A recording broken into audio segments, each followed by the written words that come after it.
Normally আছে, B normally আছে, যার কারণে বি লিখবো, বি ক্লোজ করে দিব, টিডি ক্লোজ করে দিব। তারপরে দেখো টিডি, সি, সিও কি নরমালি আছে, তাহলে সি, টিডি ক্লোজ করে দিব।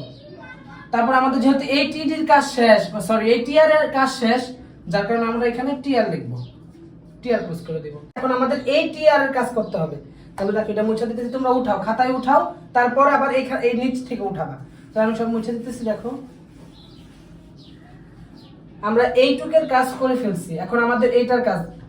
তাই আমরা প্রথমে আবার টিআর নিব, টিআর নেওয়ার পরে দেখো এখানে কি আছে, ডি, শুধু ডি একটাই টিডি আছে, তো শুধু একটাই টিডি আছে, যেহেতু আমরা টিডি নিব। এখন এটা কি বরাবর ঘরটা বড় হয়েছে, দেখো এদিকে একটা ঘর হওয়ার কথা ছিল, কি বরাবর লম্ব হয়েছে, রো বরাবর লম্ব হয়েছে, যার কারণে এখানে হবে কল স্পেন, বুঝতে পারছো? তাহলে টিডি স্পেস কল স্পেন।